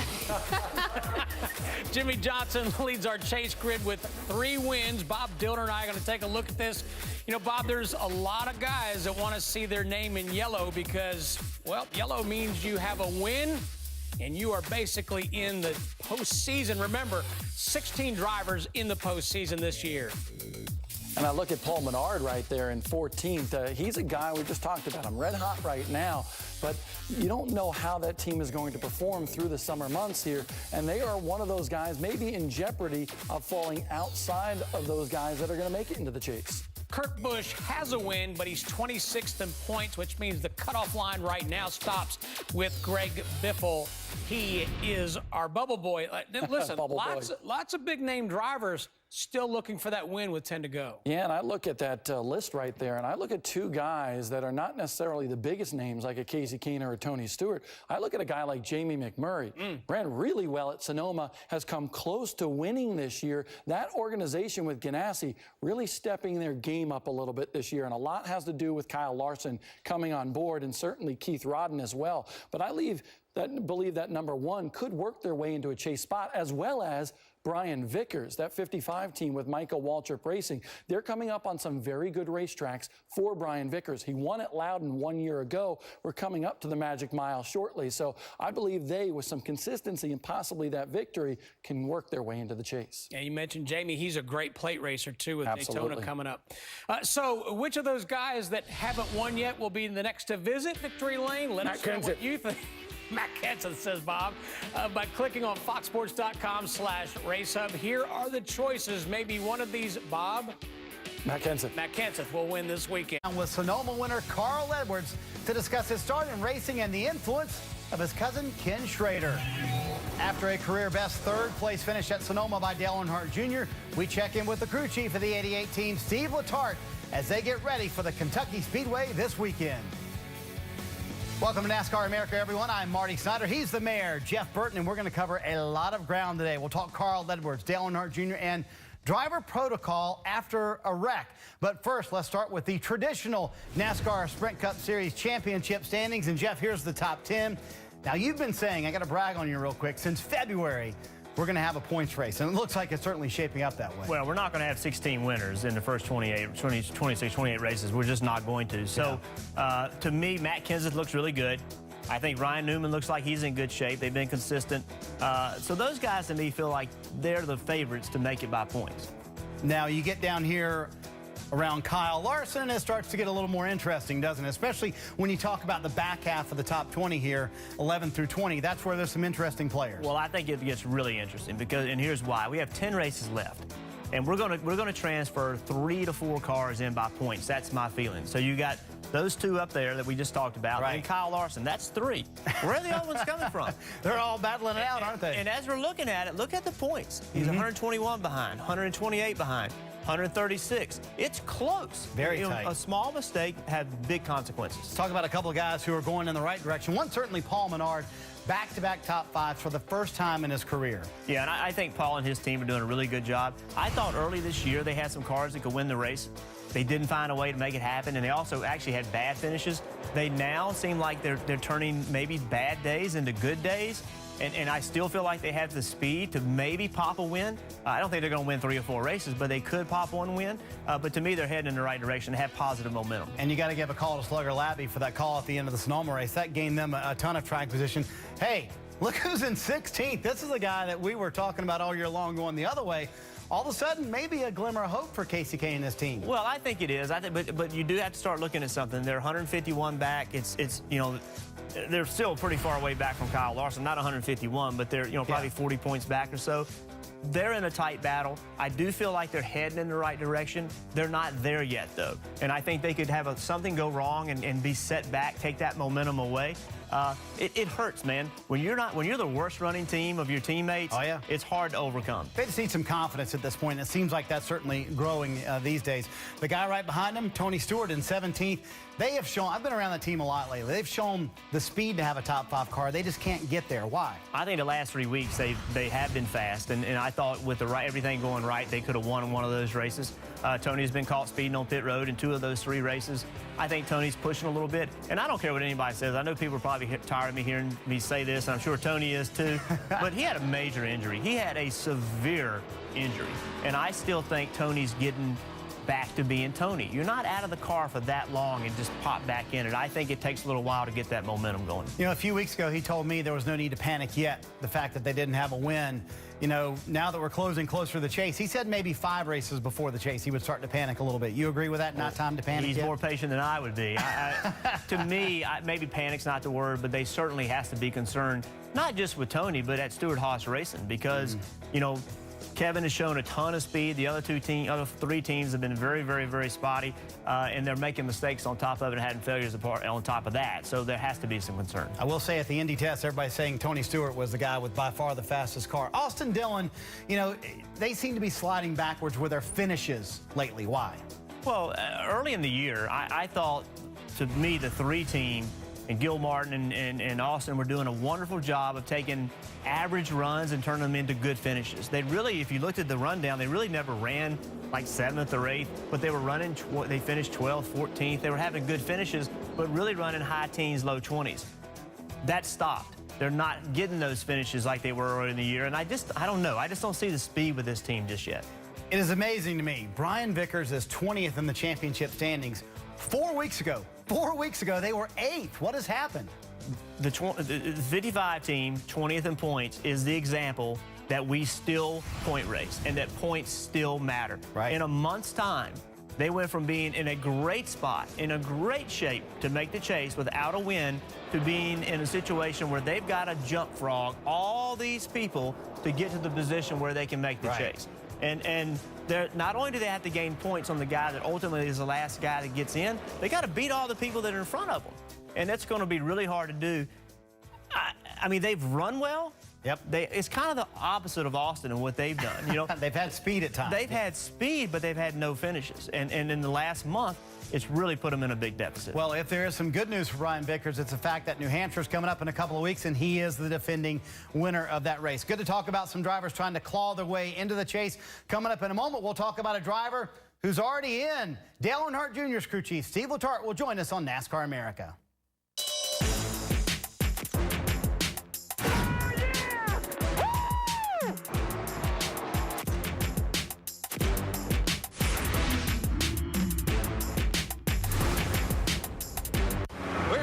Auto Graveyard to demonstrate a remarkable car polish.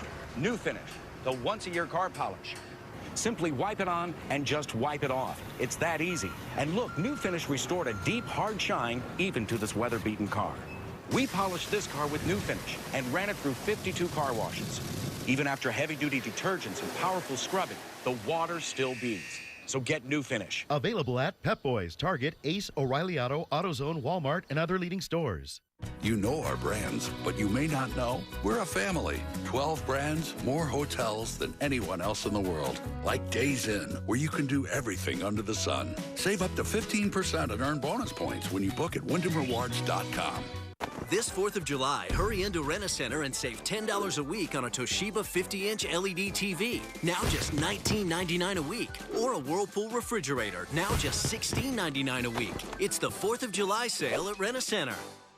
I take Prilosec OTC each morning for my frequent heartburn. Because you can't beat zero heartburn. Prilosec OTC is the #1 doctor-recommended frequent heartburn medicine for 8 straight years. 1 pill each morning, 24 hours, zero heartburn. 4 guys under a street lamp. First time we made that sound, that was the best. I love you, baby. Ladies and gentlemen, the 4 Seasons. Jersey Boys, rated R, now playing. He once gave a pep talk so compelling, both teams won. Your guess is as good as his. On second thought, no, it's not. When he whispers to a horse, it whispers back. He is the most interesting man in the world. I don't always drink beer, but when I do, I prefer Dos Equis. Stay thirsty, my friends.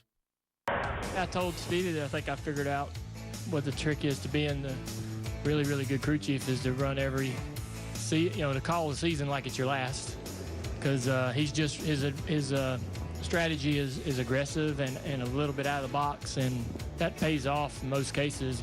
So when you do something different, get off the pattern pit-wise and stuff, get off the strategy, it seems to allow you to be a lot more aggressive. My car, I had the tires and was able to drive by those guys at the end.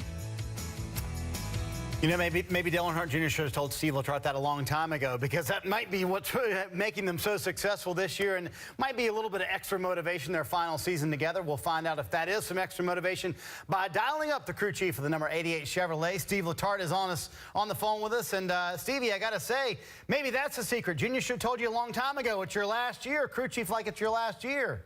Yeah, well, I mean, it's good advice. I don't know if the last year is really the big turning point of the season. I think, more than anything, it's the new structure with the chase and the points and the wins and what everything works for you. And we were fortunate enough to win the Daytona 500. So from there, it's been easy to be aggressive. The risk versus reward has really tipped versus the reward side. So the risk isn't as high as it used to be, and especially now that we have a second win at Pocono, I think we can really get aggressive at some really great tracks where pit strategy can pay off in New Hampshire and Indy and really all of August. It's pit strategy tracks, so we're looking forward to them. Well, Steve, you're talking about the future, and what I want to know is what are you guys doing over the next 10 weeks to prepare yourself so when the chase starts you can be in championship form? Well, I think the biggest thing is everybody would love to think you can just flip a switch when it's time to make the playoffs. But these playoffs this year are going to be different than ever before. And, they're like mini playoffs within them. You have sections of 3 tracks at a time where you have to continue to qualify. And we're starting to look at the chase and figure, Chicago, New Hampshire, Dover, the first 3 tracks, you could probably points race your way in. But as you get later into the chase, wins are going to be required. So as a company, we're looking at when we want to schedule our testing, what tracks we want to go to. As a crew chief, I'm looking at what tracks do I have coming up where I could maybe build a new car and get a little time on that car before we get to the Kansas, Charlotte, Talladega, that swing in October that I really feel you're going to have to win races in the chase to even be around at Homestead to have a chance. Well, one thing I find interesting about Hendrick Motorsports is you guys are going to have a lot of cars in the chase. So you have tests left over. Who decides where you're going to test? Because I know that some teams want to test one place and other teams want to test other. Who makes that final decision? Well, it's kind of funny, Jeff, because when you get the crew chiefs in the room together, we really all agree. And it's about when you look at the chase and the tracks you go to, the easier thing to do is start eliminating tracks you don't want to test at. Okay, we're not going to test Talladega. We don't feel testing at Dover has benefited us in the past with the concrete and the way the rubber goes down on the racetrack. We've already tested New Hampshire. The 48 took a tire test at Chicago. As you start eliminating tracks, it really starts circling the ones on the circuit that you're going to go to. We're all going to go to Homestead. I think every company will go to Homestead that has a chance in the chase. So then you start looking at Phoenix, Texas, Martinsville, Charlotte. Where do you want to go that you feel you can get a leg up on the competition and try to get that win? All right, well, Steve, the next race is Kentucky. And you talk about one race at a time. I know from a driver's standpoint, going to Kentucky, it's going to be rough. It's going to be bumpy. Talk to me a little bit about how you prepare Junior for how rough it's going to be. And what is the point where you start working on bumps, and what is the point where you just ignore them and tell the driver, hey, look, dude, you got to deal with it? Well, there's a lot of layers to that, and I think how do we start preparing? I'll start sending him his notes. I normally wouldn't send him any paperwork or notes preparing for an upcoming race, but Kentucky is one of those tracks that his feedback is very consistent from year to year about the surface, about the track. We'll start sending that to him so he can read his comments, so he doesn't focus on the things that don't help the car go faster. We have this conversation. Our engineers at Hendrick Motorsports are really smart. We can have a car drive like a Cadillac. The problem is, it's not a ride contest. It's a contest of speed. And we'll have to really look at the stopwatch to determine whether we need to adjust the bumps or not. If you're really fast, then you probably won't address the bumps as much and continue to work on your car. If you have a car that's off on speed and the bumps seem to be a problem, you'll address them. But, we have a good kind of a head start to Kentucky. We sat on the pole there last year. We were leading when we hit a tire that rolled out in front of us on the racetrack. So while it's not the same rules package we have this year, we kind of have some scale on some of the tracks we've been to, and we think we can kind of use that offset and have a good head start. Well, Steve, best of luck this weekend. We certainly appreciate your time, and good to hear from you as always. Guys, I appreciate you having me on. Sonoma, it wasn't a win, but it was as good as a win for the 88. So we're going to enjoy ourselves going to Kentucky, and we're looking forward to go back to Daytona. All right, man. We'll see you soon. Thanks, guys. He's exactly right. Third place for Dale Earnhardt Jr. at Sonoma is kind of like a win, isn't it? But I'm curious from you, where would you rank Steve and Dale Earnhardt Jr. as a driver-crew chief combination right now in the Sprint Cup world? Well, I think you got to step back a little bit and think about when they first got together. You know, Jr. had zero confidence. He wasn't winning races. He wasn't running well. And Steve brought an attitude. He brought a mentality, and that's what Steve's so good at. He's good at positive energy, you know, I think he did a great job of pumping Jr. up, saying, look, we're going to get back there, okay? And he steadily did that. It didn't happen overnight. They've steadily done it, and this is their best year. So 2 years ago, yeah, they were okay. But right now, they're one of the best. I'll tell you this, 2004 season included, I've never seen Dale Earnhardt Jr. more confident than he is right now, and that certainly cannot hurt. Coming up on NASCAR America, part one of our driver-to-driver with Carl Edwards. Some intriguing stuff, including how his family played a big part in the start of his racing career. Kenny Schrader and my dad are cousins. You're related to Schrader? I'm actually related to Kenny Schrader. Really? Which I was really proud of until I got to know him better.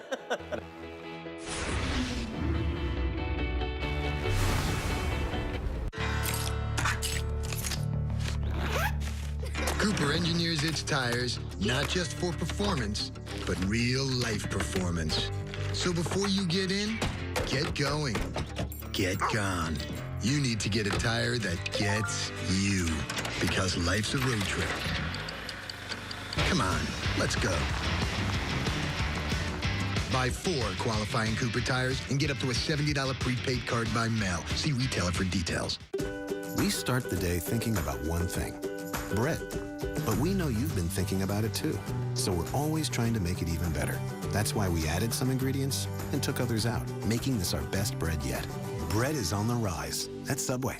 After a long day of doing man stuff, me and the fellas trust new Dial for Men Power Scrub to give us a clean we can be proud of. Over-engineered with unstoppable orange oil and micro scrubbers.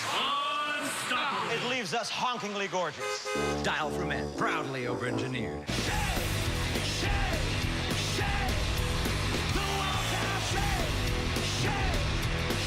The Dew Tour is back. The season kicks off with the Beach Championships, Saturday on NBC and NBCSN.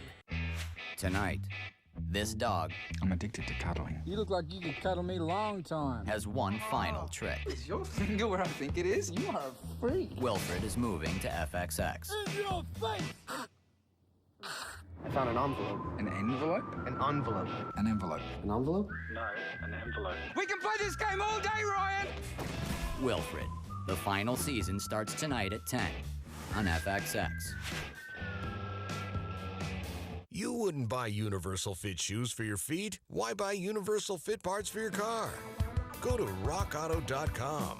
Parts from rockauto.com fit your car exactly. And they're easier to install because they have the same connectors and brackets as your car's original parts. And at Rock Auto, original equipment quality costs less than other stores charge for generics. Order online, delivered to your home or office. rockauto.com. All the parts your car will ever need, Rock Auto. Hearts. They get all the love. What about me, the liver? When you overindulge, I clean you up. If that's not love, what is? Love your liver with Liverite Liver-Aid, the natural dietary supplement that aids and supports liver function. Impurities in your liver can make you feel sluggish. Liverite's unique formula cleanses your liver from impurities in your diet and environment, so you can have better energy, better quality of life. Love your liver with Liverite. Available at CVS, Walgreens, Rite Aid, and Walmart.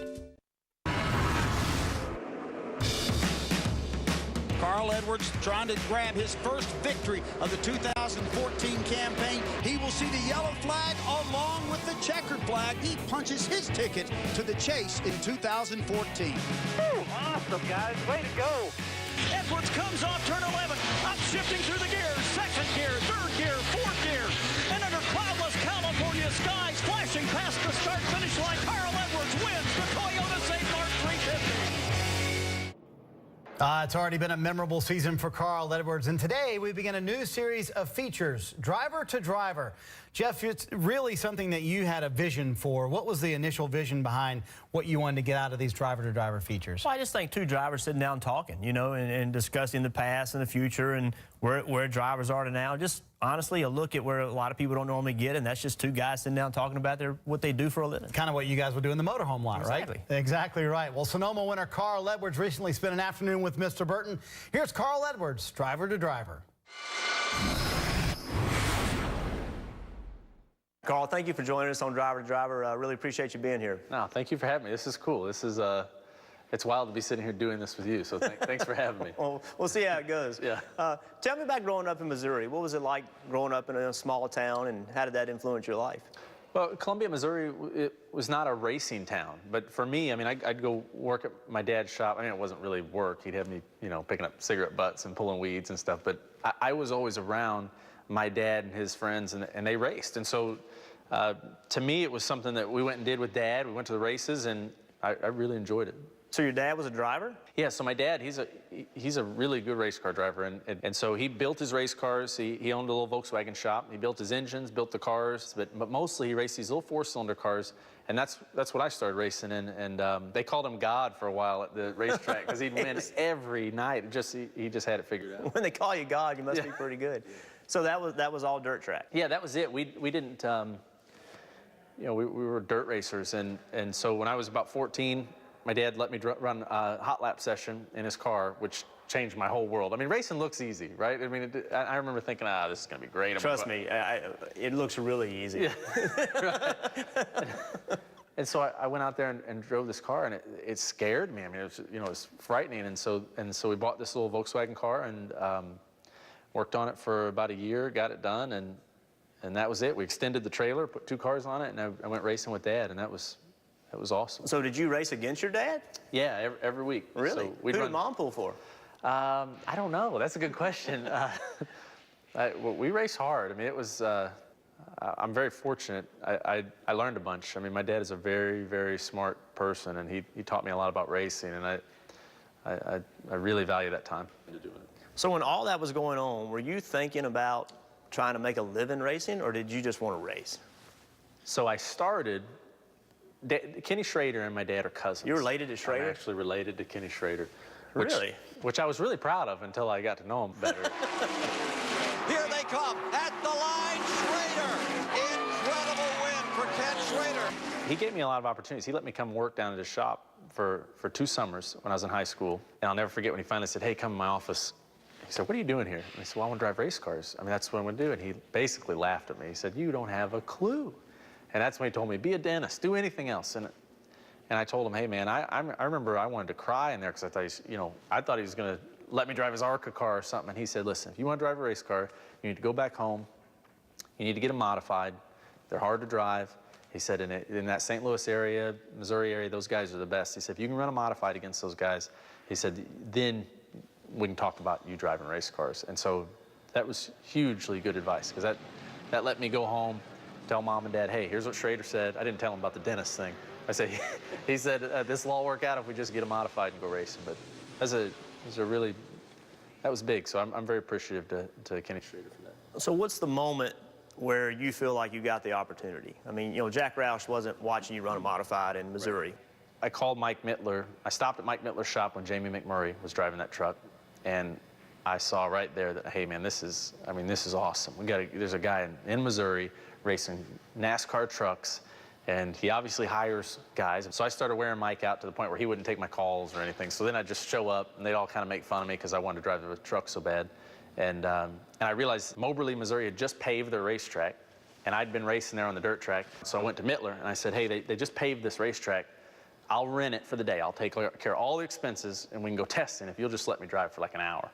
And Mittler said, well, that sounds great. He's like, but Carl, you don't have any money. What are you talking about? And I said, no, I got it. And so then I went to the local newspapers and stuff in Columbia, and I said, hey, I'm getting this big opportunity in NASCAR. Would you come cover it for the day? And they said, sure. And so then I went to the racetrack and said, look, I'm going to get all this media here to cover your track, to sell tickets, so would you give us the racetrack for the day? And they said, all right. So that's how I put this whole thing together. And after 5 or 6 laps, I thought, this is it. These cars are awesome. And that day was it for me. So when you got in that truck for the first time, you left that truck that day feeling like, I can do this? Well, first thing I spun it out, and then I thought, oh, this is terrible. First lap, I like pitched it sideways. I had no clue what I was doing. What's the first thing that went through your mind when you spun that thing out? Don't wreck this thing. And if I wrecked it, I just hoped it still ran because I had to get some more laps. I mean, I couldn't finish like that. But after 10 or 15 laps, he said, all right, that's it, you know, but he gave me a taste of it, and I did. I left that day. I remember going home, and I thought, this is it. I can do this. Finally, Mike gave me a chance, and that was it. It meant the world. So when Jack Roush called, what did that feel like? Did you even read the contract? Okay, so let me tell you how the contract thing went. So my dad my dad's a Volkswagen mechanic. He went back to law school. So my dad's fresh out of law school. We're sitting there at Johnny's Beanery in Columbia, Missouri. Dad and I are going through this thing, and I had my whole list of questions. I mean, we went over every line of it and had like 25 questions. And the first person I called was Kenny Schrader. I said, I'm gonna call him and he'll, we'll go through all these questions. I said, okay, Kenny, you have a minute? He's like, yeah, no problem. I said, okay, I've got a list. I said, okay, first thing on my list, they said this about license. He's like, stop. He said, stop. I said, well, what do you mean? He said, okay. He said, I'm gonna solve this real easy for you. I'm gonna fix this. He said, you take all the contracts you have that are gonna pay you money to drive race cars. He said, you just lay them out on the table and then we'll pick the best one. It's like, oh, I see what you're saying. I only got one. He's like, sign it. So I was done. And man, it meant the world for those guys to take a chance on me. And then we won some races and went on. And that was a huge time in my life. You know, the amazing thing about that, a lot of insight there from Carl Edwards as to how he got to where he is today. But here's a guy who was your teammate, a guy who took over the car that you made famous. And you learned as much in that interview as probably fans at home did. Well, when you race against somebody, you don't care about their personal life, I don't care how you got here. I want to know his weaknesses, where am I going to beat this guy? So there's so many things that I learned in talking to Carl, for sure. Well, we have to give Carl a lot of credit. He flew straight from Sonoma, California to New York. His longtime PR rep, Randy Fuller's father, passed away late last week. Carl not only surprised the family by attending the funeral, but he gave his Sonoma winning trophy to Randy, who has been a fixture in the garage area. You see the picture right there. Class act by Carl Edwards. Hey, don't forget to catch part 2 of our Driver to Driver tomorrow during NASCAR America at a special start time of 6 p.m. Eastern. For today's Heart of Racing, we go back and look at Carl Edwards in his early years. Carl graduated from Rockbridge High School in 1997. Is that a mullet or a perm, Jeff? I can't tell. I'm going with the perm. Carl certainly knew how to promote himself. You've heard the story. Here's his business card. A perm. I think he looks like Brad Keselowski there. I really do. I know he is not going to be happy that I said that, but I really do. And he capped off his early years in racing with a pair of track championships at Capital Speedway in Holt Summit, Missouri. Hey, want to see your track on NASCAR America? Send us your best photos. Use the hashtag Heart of Racing.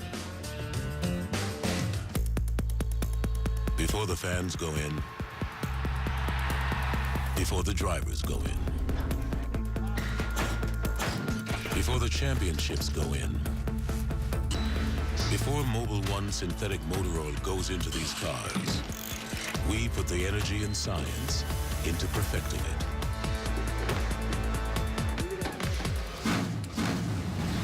Energy lives here. Mobil 1.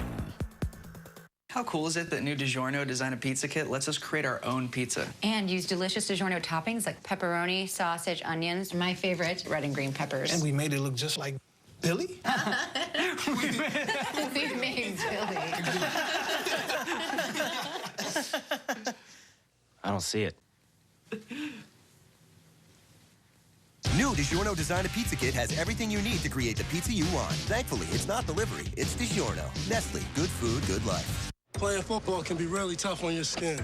To avoid unnecessary roughness, we use Palmer's Cocoa Butter Formula Body and Face Lotion for Men. It offers hard-hitting protection that locks in moisture and shuts down dryness. Palmer's provides the ultimate defense against rough, dry skin, leaving it smooth with a fresh scent. Palmer's Cocoa Butter Formula Body and Face Lotion for Men. Perfect formula. Extraordinary results.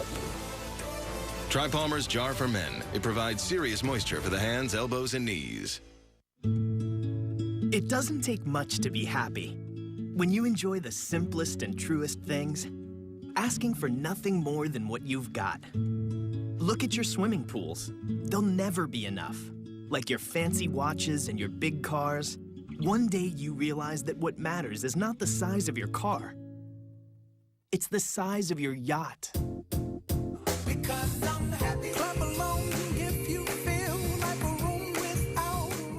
IndyCar heads to Houston for 2 full days of racing. 100-degree heat raging through the Texas flood. It's a doubleheader under the southern sun.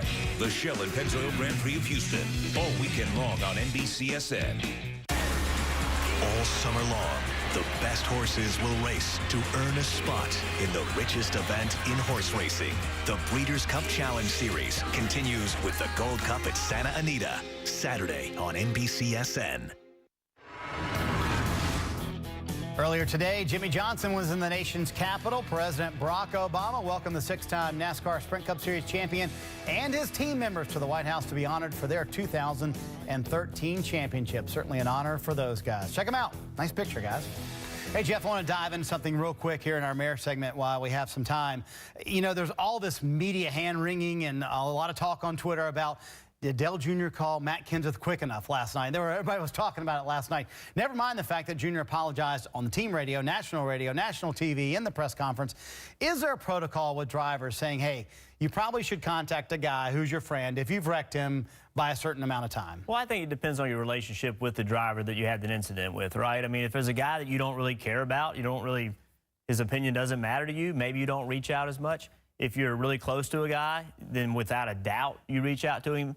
But it's different from driver to driver. And it really boils down to you drive them how they drive you on the racetrack. That's what the end result is, right? Well, that's what you hope for. What you hope for is that if I drive you a certain way, then you're going to drive me that same way.